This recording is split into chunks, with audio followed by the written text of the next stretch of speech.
আসসালামু আলাইকুম। অনেকে জানতে চান সৌদি আরবে নিজের ইকামা নিজে লাগানো যায় কিনা, বা পতাকা বলে, কেউ আইডি বলে। যারা দেশে আছেন তারা হয়তো এই বিষয়গুলো বুঝেন না। কোনো দেশে পতাকা, কোনো দেশে আইডি, সৌদি আরবে ইকামা বলা হয়। তো নিজের ইকামা নিজে বানানো যায় কিনা এই বিষয়টা অনেকেই জানতে চাচ্ছেন। আজকে সে বিষয়ে কথা বলবো। অবশ্যই ভিডিওটা একটু লম্বা হয়ে যেতে পারে। আশা করি গুরুত্বপূর্ণ ভিডিওটি দেখে যাবেন, আপনার প্রশ্নের উত্তর আপনি পেয়ে যাবেন। আপনি যদি সৌদি আরব প্রবাসী হয়ে থাকেন আর হয়তো কফিলের বিভিন্ন ফেরার কারণে বিরক্ত হয়ে গেছেন, বা মনে করতেছেন যে যদি নিজে ইকামা নিজের টাকা দিয়ে বানানো যেত তাহলে হয়তো ভালো হতো। আসলে সৌদি আরবে নিজের ইকামা নিজে দুই ধরনের বানানো যায়, মানে দুইভাবেই বানানো যায়। আর অন্যথায় কিন্তু আপনার কফিলেই আপনার ইকামা বানাতে হবে।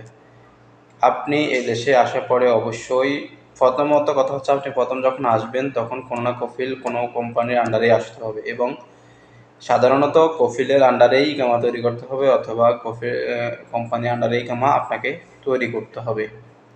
তো হ্যাঁ, আপনি নিজের ইকামা নিজে বানানোর দুইটা রাস্তা আছে। সেটা হচ্ছে, একটা হচ্ছে আপনি যদি ব্যবসায়িক হয়ে থাকেন, সেক্ষেত্রে আপনি আপনার নামে লাইসেন্স করে আপনি একটি কোম্পানি খুলতে পারবেন, এবং সেখানে আপনি নিজের ইকামা নিজে তৈরি করতে পারেন, এবং আদার্স আপনি লোক নিয়োগ দিতে পারবেন। আপনার যেই লাইসেন্স থাকবে ওই লাইসেন্সের উপরে আপনি লোক নিয়োগ দিতে পারবেন।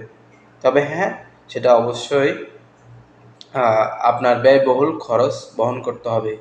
সেক্ষেত্রে সর্বপ্রথম সরকারকে আপনার আহ, 35,000 রিয়াল দিতে হবে প্রথম অবস্থায়, এবং প্রতি বাৎসরিক 50 থেকে 60,000 রিয়াল পর্যন্ত দিতে হবে। তারও বেশি দেওয়া লাগে। এখানে বিভিন্ন লাইসেন্সের ক্যাটাগরি অনুযায়ী আপনাকে টাকা পে করতে হবে প্রতি বছরে। সেক্ষেত্রে আপনি অবশ্যই আপনার কোম্পানিতে লোক নিয়োগ দিতে পারবেন, অর্থাৎ সাধারণত আপনি একটা ছোটোখাটো একটা কোম্পানি খুলতে পারবেন।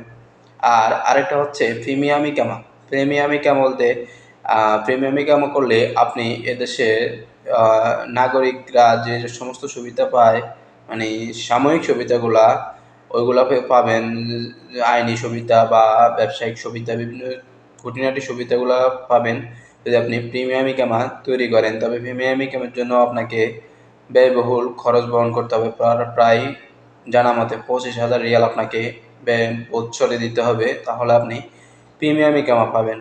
তো আমি মনে করি এত ব্যয়বহুল খরচ করে আপনি প্রিমিয়াম ইকামা করার দরকার নেই। আপনি কফিউলা কোম্পানি আন্ডারেই ইকামা করুন, সেটা আপনার জন্য ভালো হবে। আর যদি আপনার কোম্পানি থাকে, মানে আপনার যদি কোনো বাংলার মালিক অথবা হোটেলের মালিক, এই ধরনের আপনার যদি কোনো প্রতিষ্ঠান থেকে থাকে, সেক্ষেত্রে আপনি লাইসেন্স তৈরি করে আপনিও আপনার কফিল আপনার লোকের কফিল হয়ে যেতে পারবেন।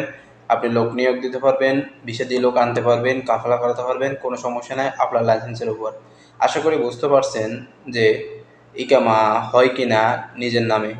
এই বিষয়টা নিয়ে যদি কোনো তথ্য জানার ইচ্ছা থাকে তাহলে অবশ্যই কমেন্ট করতে পারেন, অথবা হোয়াটসঅ্যাপে মেসেজ করতে পারেন। সৌদি আরবে যে কোনো বিষয়ে তথ্য জানতে আমাদেরকে নক করতে পারেন। আমরা যে কোনো সময় আপনার তথ্যের দিতে সবসময় প্রস্তুত থাকবো। সবাই ভালো থাকবেন। আসসালামু আলাইকুম রহমতুল্লাহ। আল্লাহ হাফিজ।